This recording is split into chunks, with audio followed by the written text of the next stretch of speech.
I get discouraged for sure, and I will quit fighting at some point. And that point is when the first shovel of dirt hits the top of my box 6 feet down.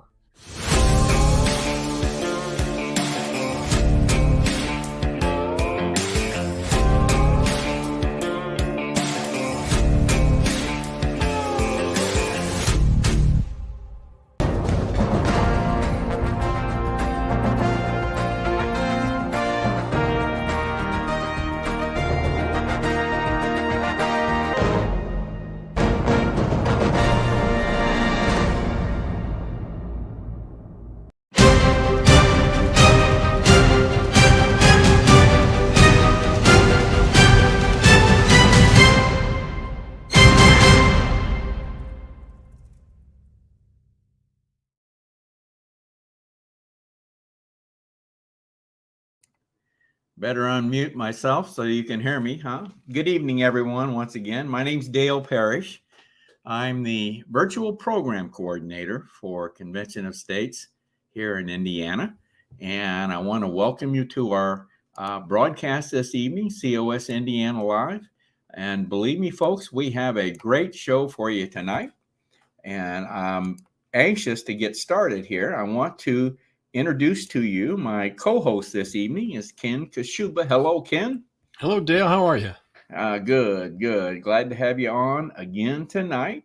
Yep, Ken will be co-hosting with me, and Ken will be monitoring our viewer comments and questions. So any of you that are viewing tonight, feel free to submit a comment or a question, and Ken will check those out, and he'll flash any up here that we need to address. So Ken will be watching those. Ken, this is broadcast number 218, and you've been along for 83 of them. Been a good ride. Dale. You're closing in on, I say this every time, you're closing in on that 100 mark, aren't you? That's hard to believe. Yep, 100's on the way. Yep. Well, Ken, I hope everyone is noticing we got a QR code up in the corner on the screen there. You want to tell us a bit about that before we get started? Sure. I think everybody's pretty familiar with QR codes nowadays. So what we're looking to do here is inform our viewers that we have a subscription list that we would like you to subscribe to our COS Indiana Live channel so that you can get updated with upcoming programming and a lot of new features, which we hope to be bringing on as we move forward. So stay informed, and if you like the programming, just scan that QR code and join our list. It's a growing list, and we'd like to have it go even further. So it's a simple name and email, and we'll get you a copy of our list as we move forward, and you'll have lots of good programming information. Good deal. Well, Ken, we're going to bring you back on a little later on in the broadcast and give you another a little more time to explain that again to everyone. So Fair enough. The list is growing, isn't it? We're getting subscribers. Yes, we want to see that list grow. That's the way that we want to support the program. So, yeah. Yep. All right. Well, I want to get right into our schedule tonight. We've got a great lineup. We're going to be talking about what's going on in Israel with one of our people here in Convention of States. Debbie Stewart's going to be talking to us about executive orders and giving us some background on that.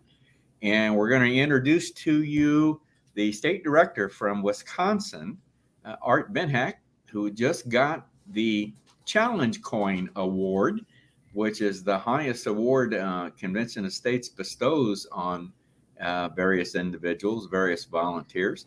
I'm happy to say that Ken and I are both recipients of that award. So we'll bring Art on and congratulate him and let him talk a bit about his award. So I want to shift over now to our first guest this evening, and we're going to be talking to Rick Lyons. So let's bring on Rick, Ken, and let's hello, Rick. Hey, Dale. Hey, Ken. Hi, Rick. Good to see you. You too, buddy. Well, Rick, as I was saying, I've been excited about this because obviously Israel's in the news. For sure. We knew that you and well, is your wife Susan? Is she directly involved in this project with you? Oh, yeah. Or Absolutely. she Yeah, is? she's Okay. doing the newsletter and doing some of the projects, Discover Jesus project as well. Okay. Okay. She's lurking in the background here as usual. So Yes, she's all bring the hammer down when she needs to. I know, but yes, Rick's wife Susan Lyon is our newsletter editor. Does a fantastic job on our newsletter. So, anyway, Rick, I'm going to let you get started here and tell us about our connection to Israel here. Your connection, I should say. all right. Well, thanks, Dale. We appreciate the opportunity to share our connection to Israel and what we know about the situation there. And I first visited Israel in 2014 with a group of people who share a religious philosophy based on the life and teachings of Jesus, and that the fatherhood of God implies the brotherhood of mankind, and that we're all brothers and sisters in the family of God. On this tour, I met a Jewish fellow who had a dream of a spiritual retreat center to bring the life and teachings of Jesus to the Holy Lands. And even though Jesus is the most famous Jew in all time, and almost all of the Israeli tourism business is based on people seeking to walk where Jesus walked, the majority of Jewish people don't know or don't care about Jesus. It's not part of their religion. But they're beginning to wake up to the truth of who he was and what he taught and all that. So, but let me go ahead and I'll tell a little bit about what we know about the day of the attack and that sort of thing there. Okay. So the Israelis and the Saudis were getting very, very close to signing the Abraham Peace Accord. And of course, Iran does not want that to happen. And I'm not sure if that was why they chose this particular time to attack our friends in Israel. I think that had a lot to do with it. But I think it was this and the fact that they saw that Israel was very politically divided. And they were so much divided that many of the people in the military were saying, even if there's a war, we won't come. So Hamas, of course, seeing this and thinking, well, okay, they're not going to come, so let's kill them all now, basically. These people who did this, and that's all they want. They want to exterminate the Jewish people. And as we were talking about before the show started, seeing the rise of anti-Semitism in the world is just shocking. So, in my opinion, this is really the bigger picture of why Hamas attacked now, with Saudi Arabia essentially signing this peace deal and the internal political division they saw in Israel. And no doubt another part of that's the image of a weak and divided America that, that plays a big role in this too, I think. Now, Rick, say this again. There was a divide within Israel in the military? Well, there was a big political divide in the country. And really? many of the people that were in the military were saying that, even if there was a war, that they weren't going to come because they didn't support what the government with Benjamin Netanyahu, they weren't supportive of what he was doing. Okay. So that was the big political divide over there that, of course, Hamas and Hezbollah saw as a weakness, an opportunity for them. Okay. Mm-hmm. See, maybe I just haven't paid that close of attention, but I haven't heard that particular part. And then this is why,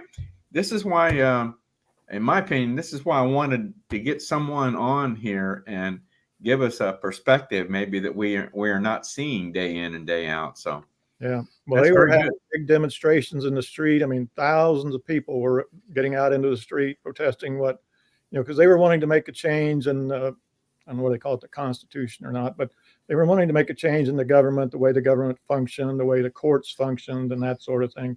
Okay. I don't know a lot about it, but I know there was a lot of protests going on and a lot of political division in Israel at the time. Okay. All right. Well, when I visited Israel, one of my first impressions of Israel when I got there was on the taxi ride from the airport to the hotel. I remember the taxi driver, because I had my grandson with me, and when we both went to Israel, the taxi driver pointed to a wall that lined the highway as we were going down the highway there, and he said that wall separated Israel from Hezbollah. And he told us not to worry because Hezbollah only targeted the buses. They don't mess with the small cars. So imagine what was going through my head with that thought, But anyway, our friends over there talk about how, like in previous conflicts in Israel, my friend, that's the husband, I don't want to use names or anything here, but he had sent his family out of the country, and he took shelter in his basement, literally waiting for a rocket to fall and end his life at any moment. So, these people in Israel and our friends there, they live in a constant threat of war, and with the knowledge that Hezbollah has enough rockets to target every square inch of that country. So they have a missile personally aimed at them personally. So everybody, that whole country is covered by rockets that Hezbollah has. Yeah, I've seen charts where Hezbollah does from the north. They have the capability to cover the whole country of Israel with rockets, don't they? All the way. Like 150,000 rockets, I believe. There was some fantastic number like that. Right. No, it's only the size of New Jersey, right? Yeah, it's only about, I think I read where it's like 1/7 of Illinois, so it's probably like 1/4 or 5th the size of Indiana, maybe, or something like that. It's really not a big country at all. So right. But for our friends over there, for the most part, their life was good. They were prosperous. They had good jobs. My friend had a translation business that he was doing, translating things into Hebrew. So they had a good life, but there was always the daily rocket and mortar attacks in the northern part of the country and in the south, but none of that was close to them or any, the real major population centers. But all that changed in an instant. And my friend's wife was in Jerusalem. She had taken some friends to the airport that morning, and they'd spent the night in a hotel. So the morning of the attack, she was in a hotel room in Jerusalem, and she woke up to the sound of sirens. And she called her husband and asked what to do, and he told her get home. So she left, and she made it home okay.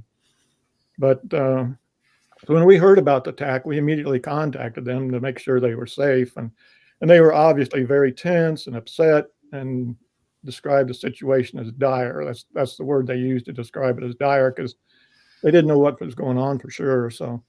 And they had just spent a month, the month of August, in our home with us. They'd been over here. We had a couple of conferences. We've been to the Parliament of World Religions and things like that. So we offered them a chance to come over here and stay with us because of everything that was going on. But they didn't want to leave. And then getting out was difficult anyway, So, but they told us they'd be okay as long as things don't heat up in the north.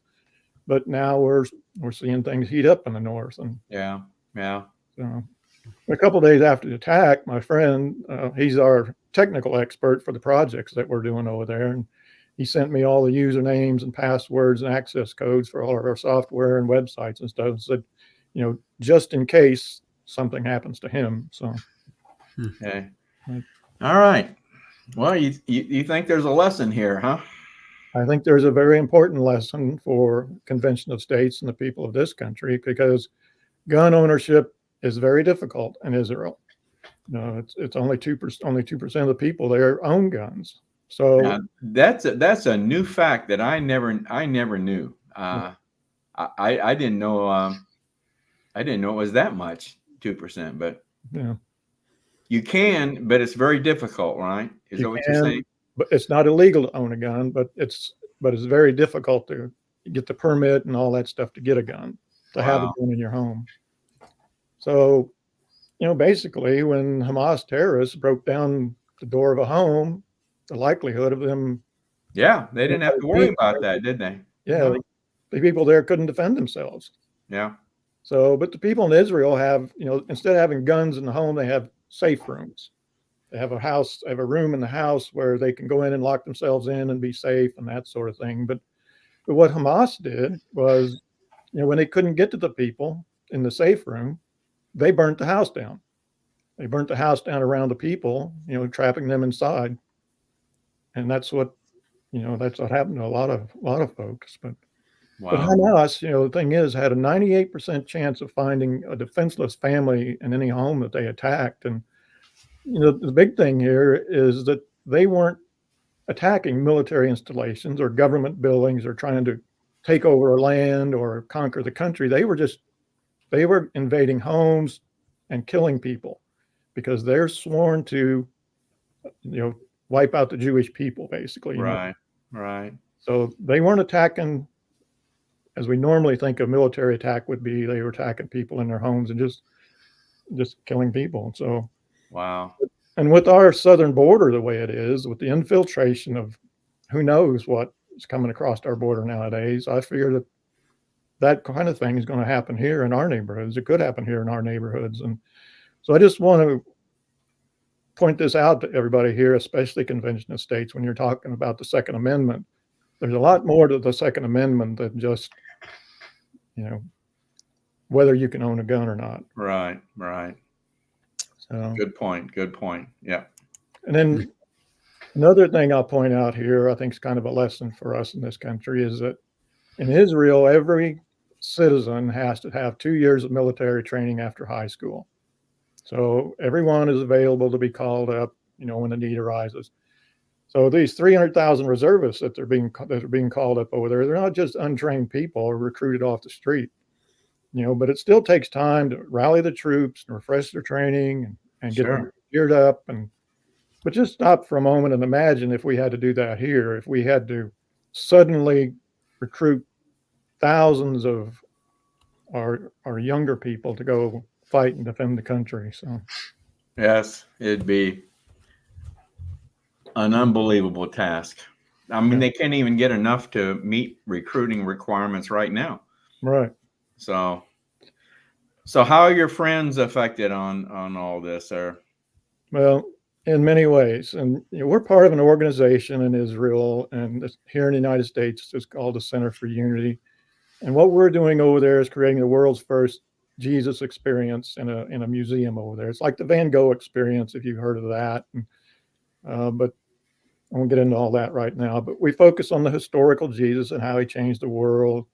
And we're trying to use this concept to make Jesus as a historical figure appealing and acceptable to people of all faiths and cultures. And, we believe that once people know Jesus, they'll know God as a friend and a loving father and help them to find value and purpose and meaning in their lives and know how to love and be loved, that type of thing.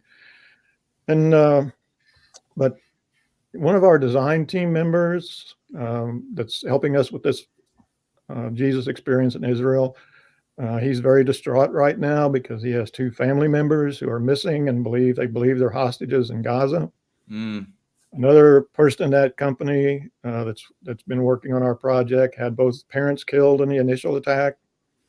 Our lead attorney has left and he's gone and he's supposedly helping with trying to establish negotiations for the hostages. And our friend's son-in-law got called up to fight. And of course, people are out of work because the businesses are all shut down. And many people have gone to the areas that are devastated by the rocket attacks. They've gone to help with all of that. So, it's not just the soldiers fighting in Gaza, that sort of thing. It's affected everybody in the country. Wow. In many ways. So, and the news really is focused on that attack, Israel counterattack into Gaza. But the rockets are still falling from Gaza. Hezbollah is launching missiles from the north, and the Hamas are launching rockets from the south every day.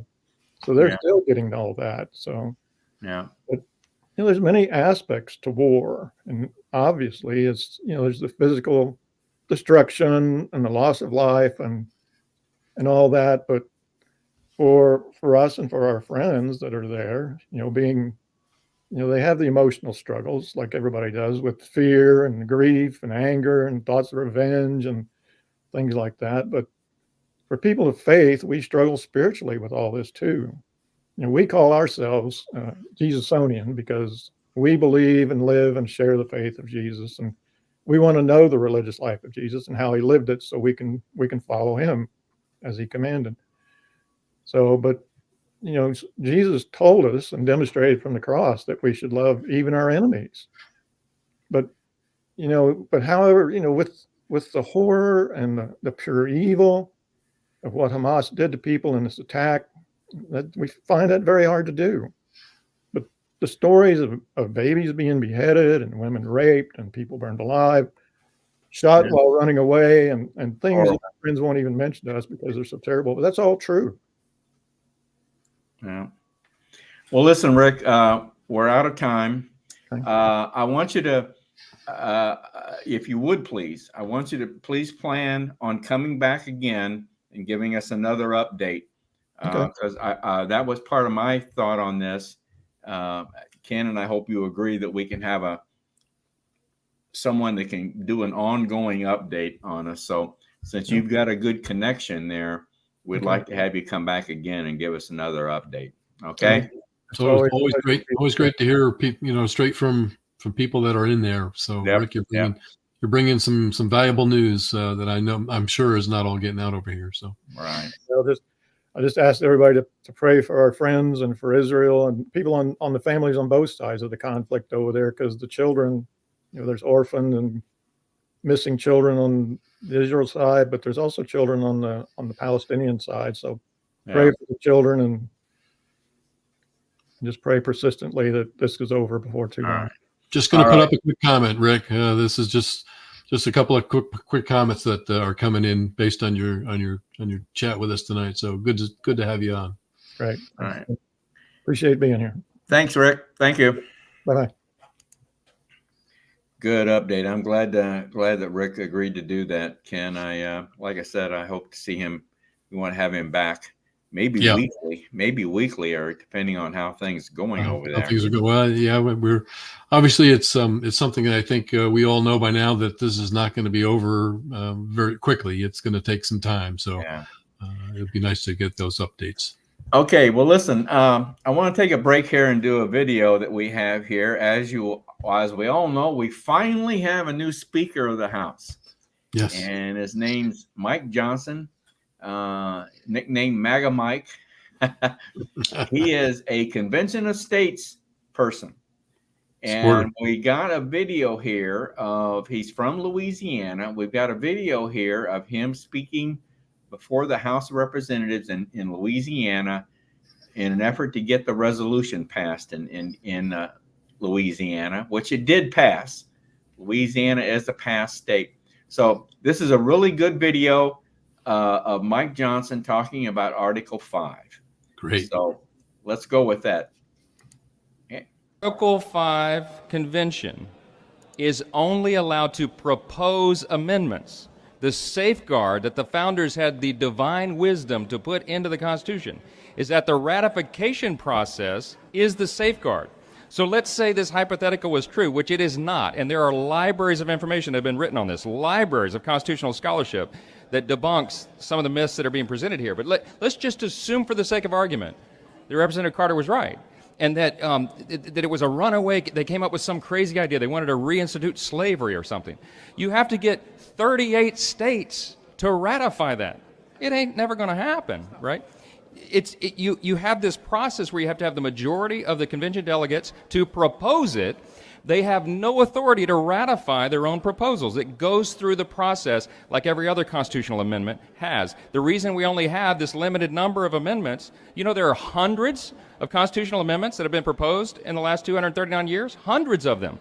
We only have a small handful that are in the document. You know why? Because the ratification process is the safeguard against that kind of madness. That is not a legitimate threat. We've debated this a long time. There's a lot more that can and should be said, but we don't have the ability to do it today. If you vote for this amendment, you are killing the bill and you are taking Louisiana out of this process. It's an important one. I have come to this conclusion myself after lots of study, prayer, and deliberation. This is what I do. I'm a constitutional lawyer. I was reluctant in the beginning, but I have come to the conclusion myself, for me, that the overreach of the federal government is so out of control, and it is exactly what the founders anticipated in the Federalist Papers, what they were concerned would happen, that this is the measure of last resort. And my friends, to me, we are at the last resort. And so that's why I support it. I oppose the amendment, and vote your conscience. I think all of us recognize, regardless of party, regardless of political ideology. I think one thing most of us in this room could agree on is that the government has grown too large. At least on a federal level, let's agree, the government is doing too much. I will tell you, it's doing way more than the founders intended or designed it to do. And so they had the wisdom to put a safeguard in the Constitution. I mean, I believe the Constitution was divinely inspired. There's no way they could have had the wisdom to anticipate all these things that would happen. And they put this safeguard in there. They said, look, we want the power to be reserved to the people. Lincoln said, government of the people, by the people, for the people. The only way to ensure that is to have the safeguard in the Constitution that the states get the final say. And the way that they designed it, the way that the states have the final say, when this thing grows too large and it's doing too much and it's out of control, it's the people's voice. It's us as the representatives of the people in here today that get to make that affirmative vote to say, we agree it's too big, we know there's no other way to limit it, and we're willing to go to this great length to make that happen. This is our chance. As I said, I came to this conclusion myself reluctantly, but I'm there. I think we have to do it. If you don't like the current candidates, the leading candidates for President of the United States, whichever side of the aisle in here that you're on, there is great fear and concern, I think that's legitimate, regardless of who the next commander-in-chief is, that they will continue to grow this thing, that they're not going to limit government on the federal level. They're going to continue to usurp our authority. And I mean, not just the state's authority, I'm talking about the people. We the people. This is the safeguard. I am convinced that we should take this step, and I hope you'll join me in it. Thank you. 62 yeas and 36 nays, and the resolution's been adopted.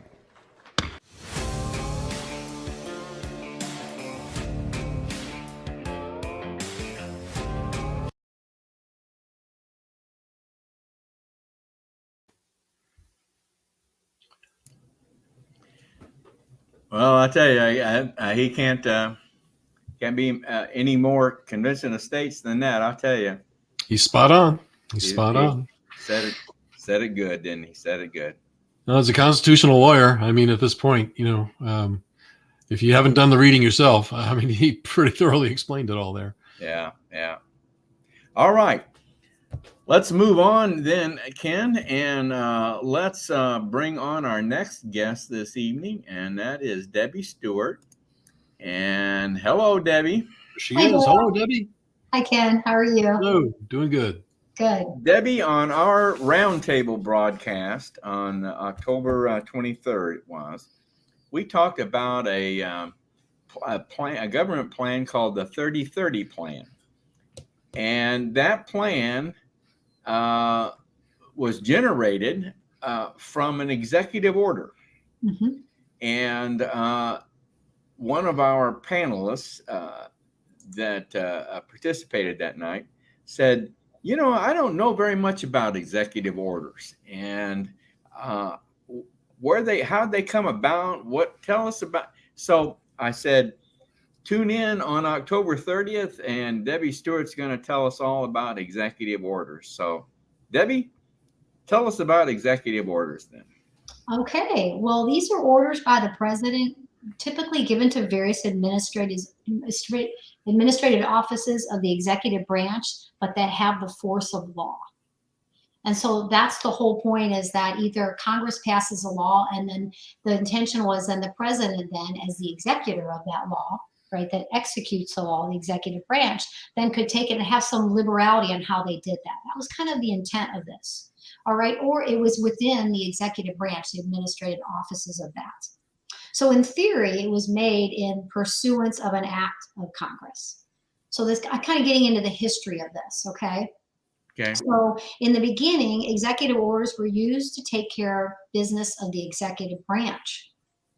And the presidents issued very few. It was something that you used in a very unlikely place, okay? That you just had to. But they were intended for the administration of the executive branch, right? Yes. Right. Okay. Okay. And so, for example, when I say rarely, the first 15 presidents alone totaled 143 executive orders. The first 15 presidents, really? Through Buchanan, 143 total. So like Washington had one, I think Adams had two. They anywhere between 18 on down. Most of them were 5, 6 in single digits. A few were in double.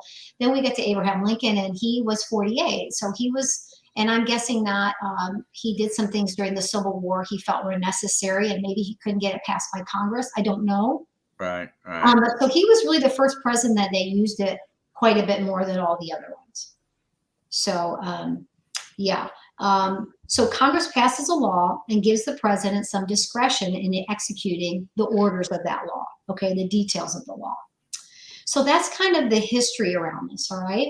But now today, however, in our current government now, the presidents have gotten in the habit of issuing many executive orders that also go outside their boundaries of what that branch is supposed to do.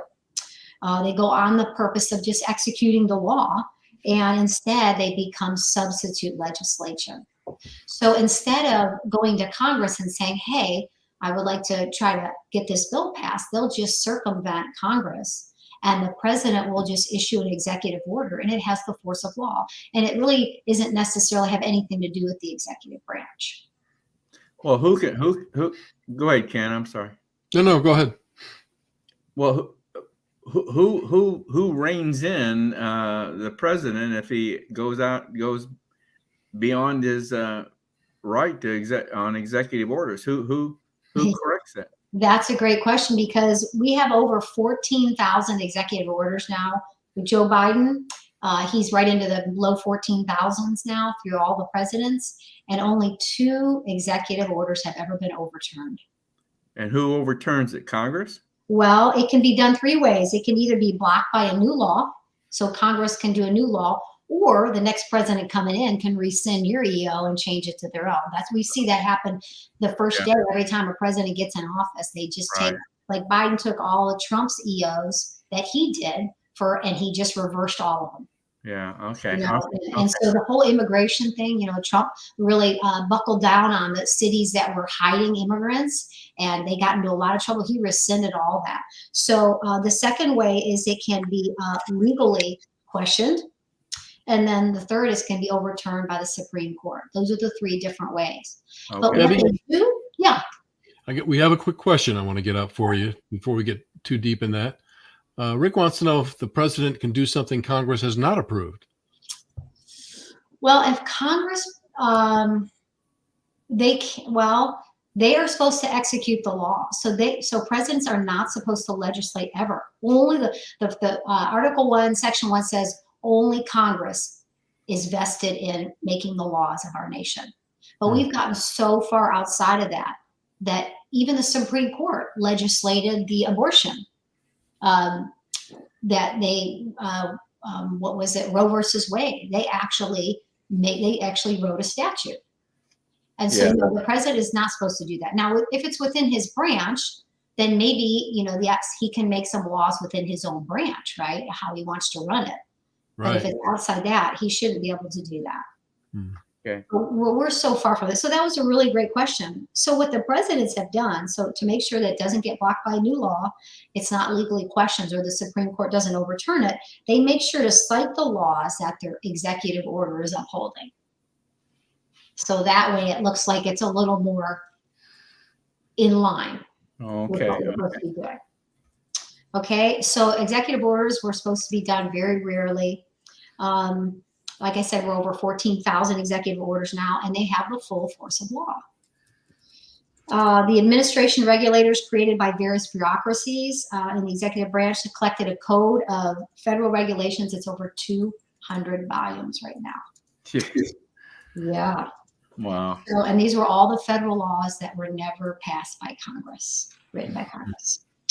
So, which is pretty crazy, right? So only 2 have been overturned in that 14,000. Let's see, that was today.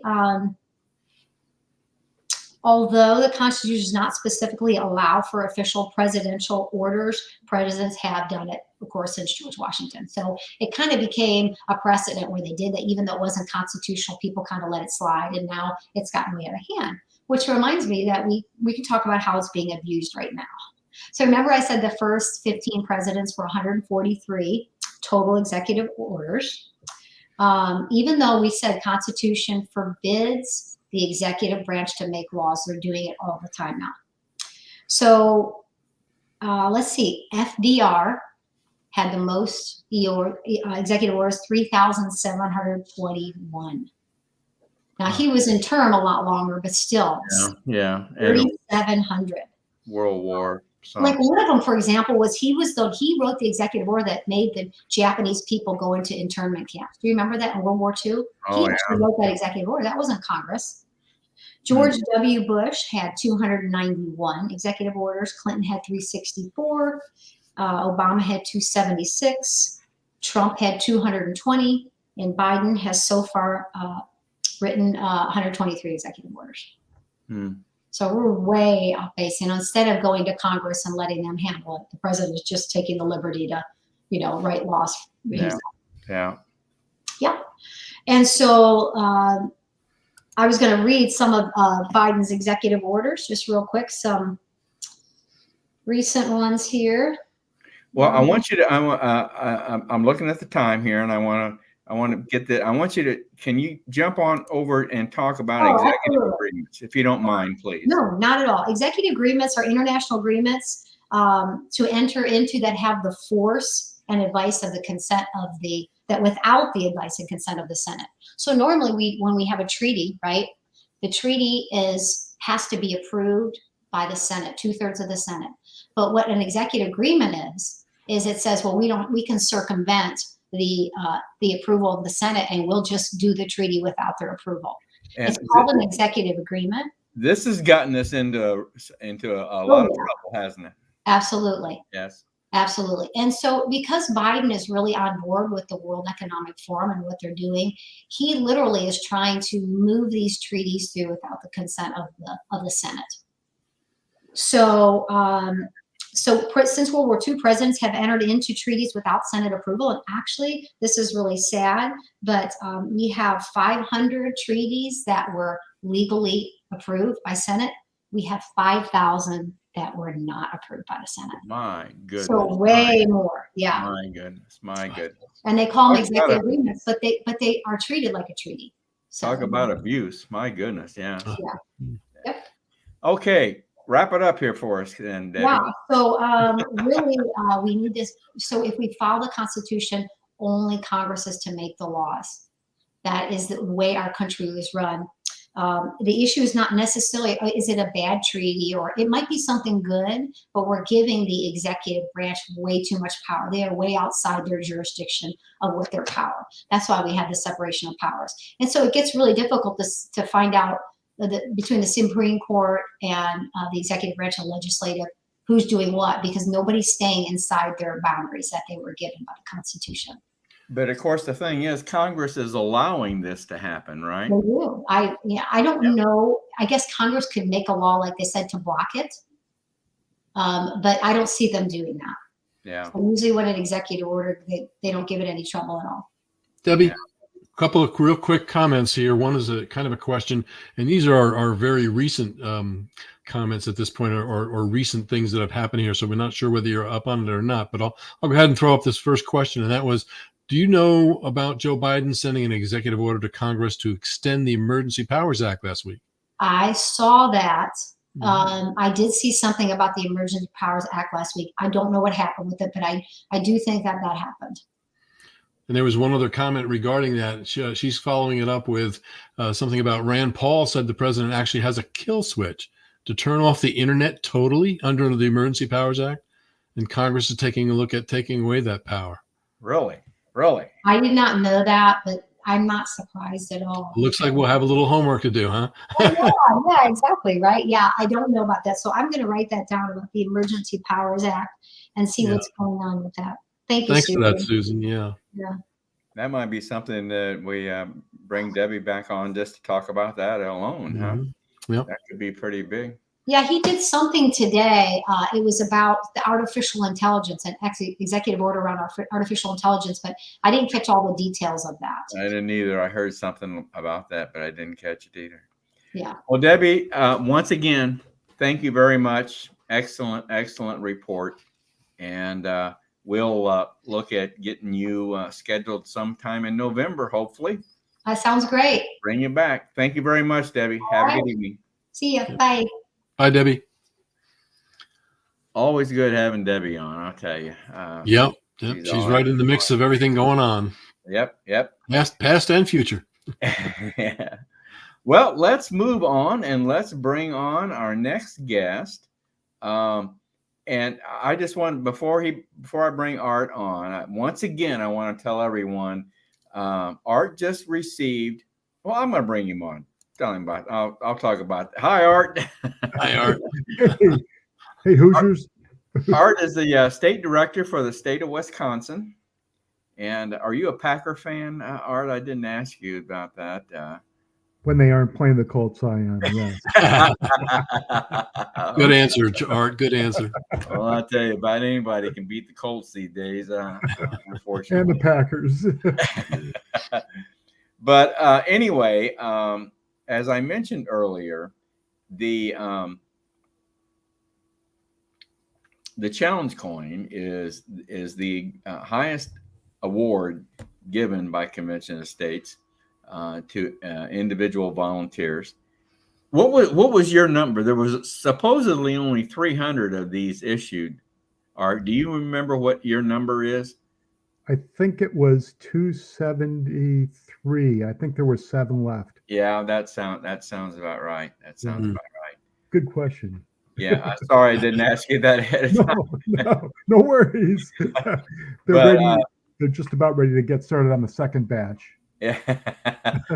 So, but anyway, congratulations, Art. I mean that's fantastic that you earned that award, and I'm sure those people that recommended you for that knew what they were doing. So, once again, congratulations on that. So let's start. Art, give us a little bit about your early life. Where were you born and raised? That type of thing. Sure, absolutely. And thank you so much. This has really been a humbling experience because Convention of States is my political family. I was born a Hoosier. I was born in Indianapolis. Oh, really? We lived on the west side. I went to grade school in Indianapolis, St. Michael's, 30th and Kessler, and went to high school in South Bend, Indiana. My dad became a manager up in South Bend, Indiana. And then I went to college at IU in Bloomington.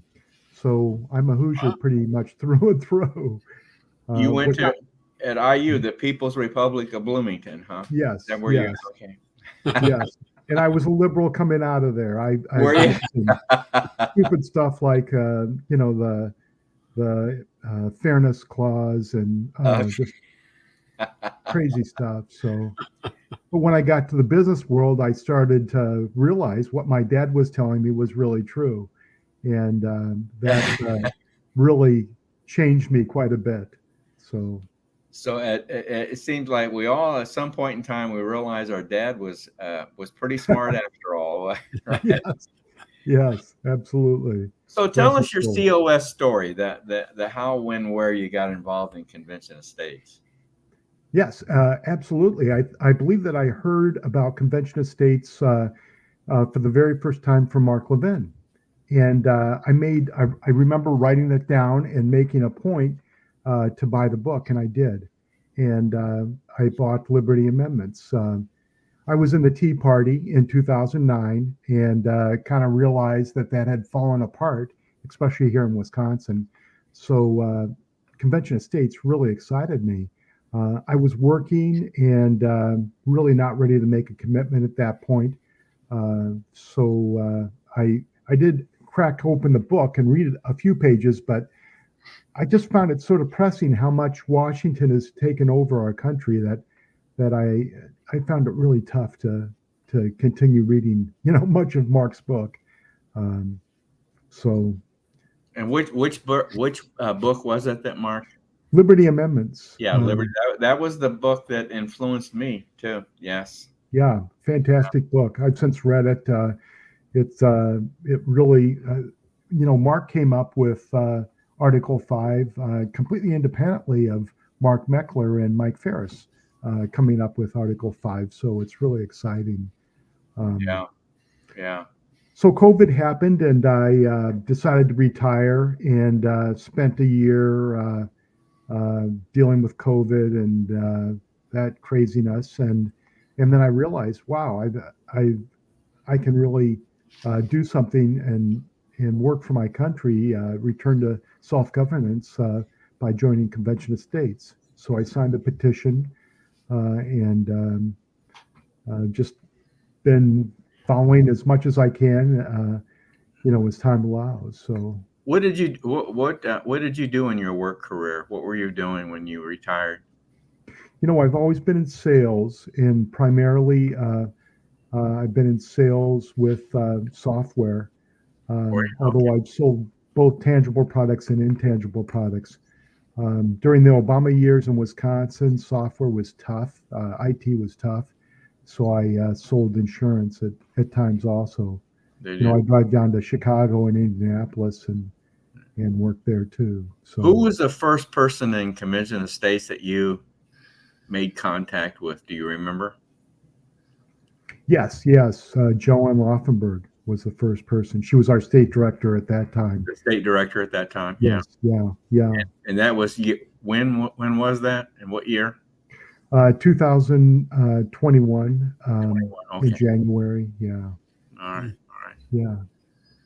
Yeah, that's kind of the way it happened with me, state director at the time, but number of years ahead of you there. But anyway, I think I signed a petition on January 7th, the day after January 6th. On January 6th, I was in Madison at the state capitol. were you okay? Yeah. Well, so you signed the petition, became a volunteer, so they probably got you into some role, very quick leadership role, I would imagine, didn't they? Yes. Yeah. Became a DC, and then progressed to a regional captain, and then the state director. Yeah. Yeah. That's generally the progress, the progression that so many of us have gone through, and I think it's important that a state director needed to go through that progression or something similar to it, at least to really. Did you? Going back to Mark Levin, and I remember, as I said, he was a great influence on me too, and I remember him talking about Hillsdale College. Mm-hmm. And I took a lot of the online courses through Hillsdale College. Did you take any of those? I was aware of Hillsdale, but I never took any,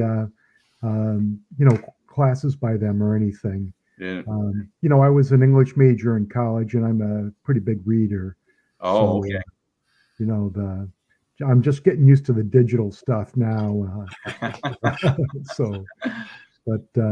Yeah, I think you're right. I think Convention of States has been my political family. I mean, previously in Milwaukee, I lived in a very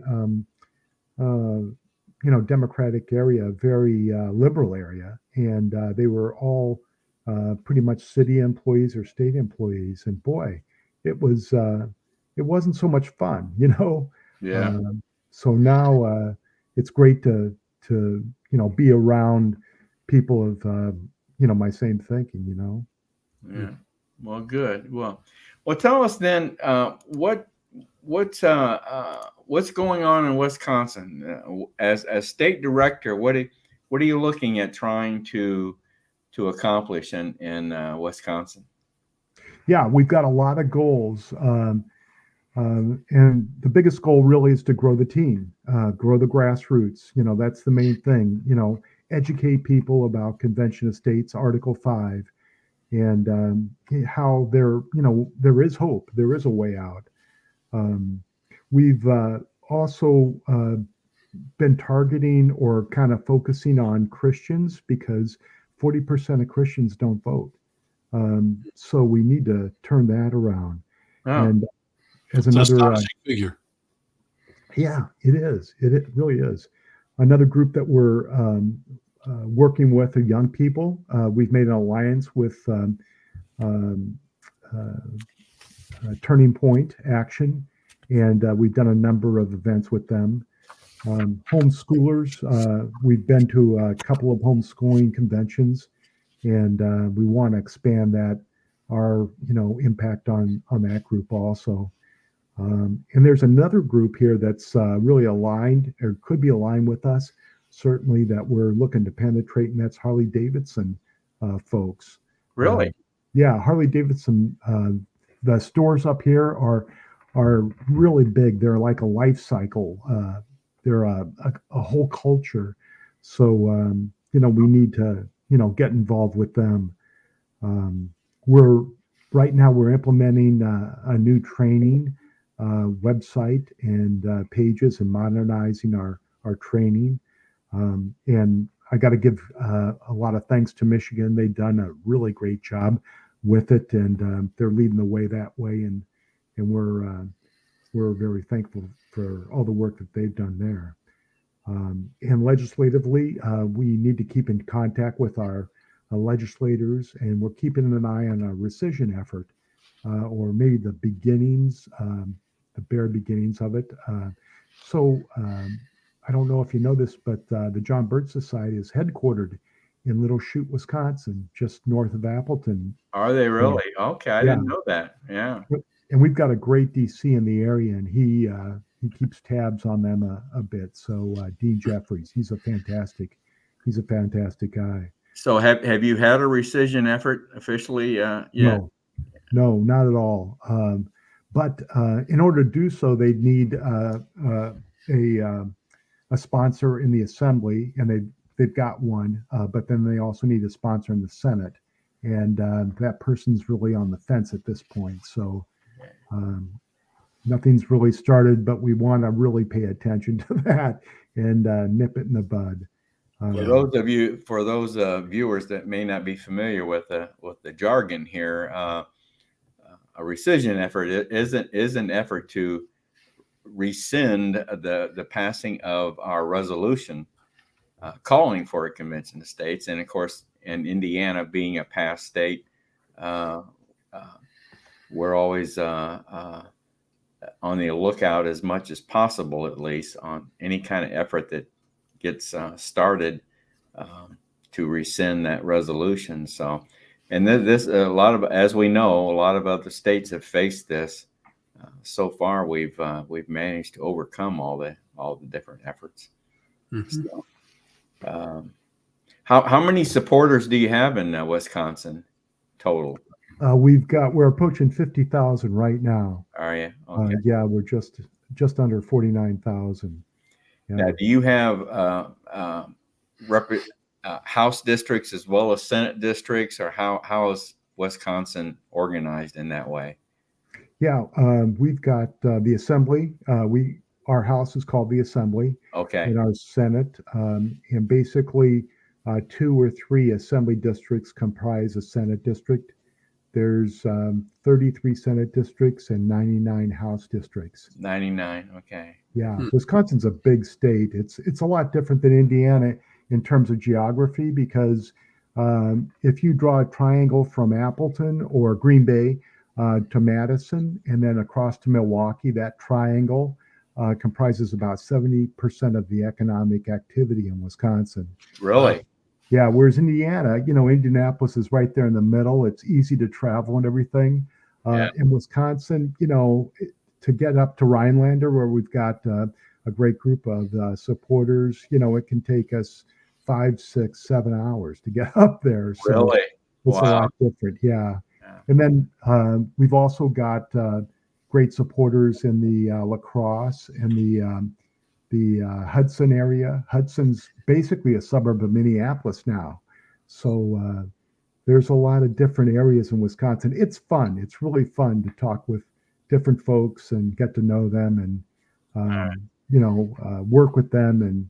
And yeah, it's just a blast. I really enjoy working with Convention of States. Well, once again, Art, congratulations on your award. And hopefully someone will be viewing this evening and saying to themselves, I'd like to earn an award just like Art did. So hopefully you've inspired someone this evening. So once again, thank you very much, Art, for coming on and sharing that with us tonight. Thanks, Art. Good to see you again. Thank you, Ken and Dale. Really appreciate it. Thank you. Have a good evening, bud. You too. All right. Always good to have challenge coin recipients on. Yeah, well, we're kind of spoiled when we can go 2 hours in any direction in Indiana and basically hit the border, right? Yeah. Not 5 or 6. Yeah. That's amazing. Wow. Okay, Ken, why don't you take, let's move into the closing here. And why don't you take a minute and talk about this QR code one more time? Sure. Well, for our viewers out there, if you like the information you're getting from this channel, COS Indiana Live, that QR code right up there, take your camera out and get a snap of that and sign up to be a subscriber.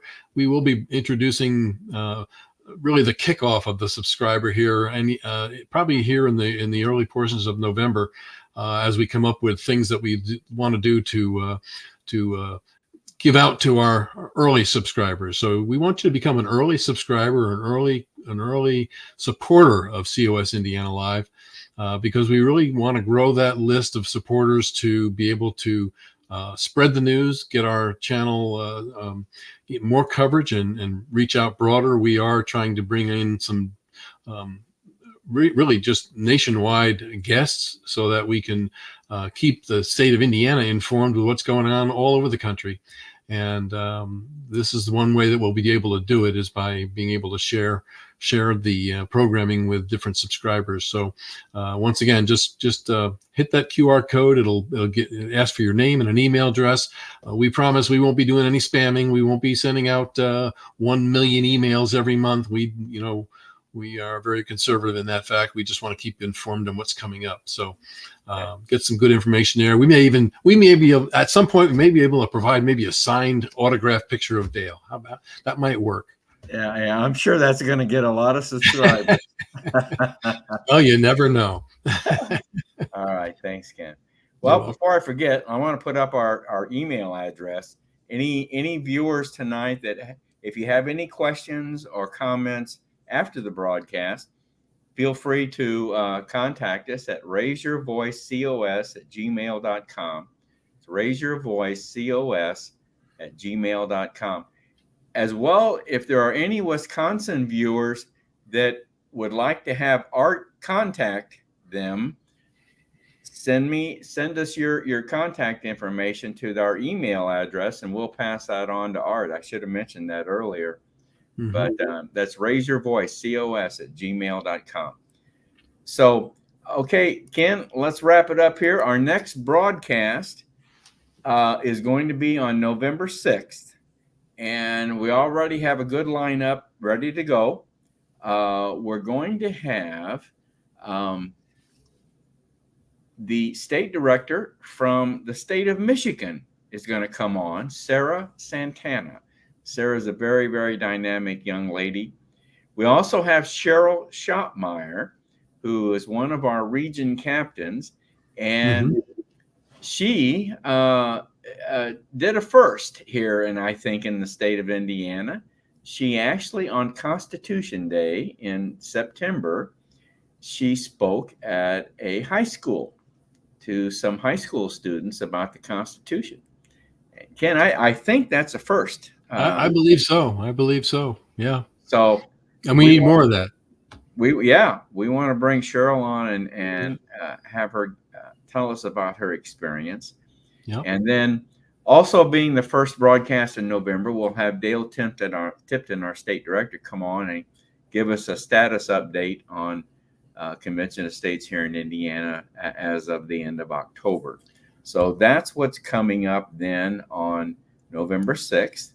Well, Dale, that's another very important day. November 6th. November 6th is another very important day, at least in my book. That's my anniversary.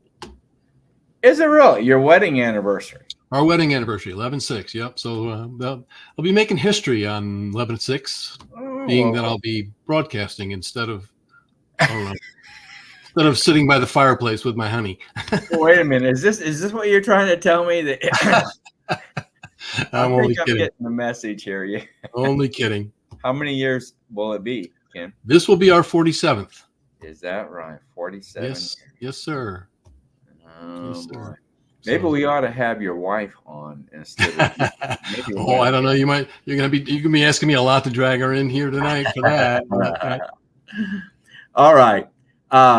One more thing to announce. Our next roundtable will be coming up November 27th. That's the fourth Monday of the month. We always dedicate that to a different format, a panel discussion. We haven't picked the topic as yet, so we'll be getting that out as soon as we get that decided, and that should be decided by the end of next week for sure.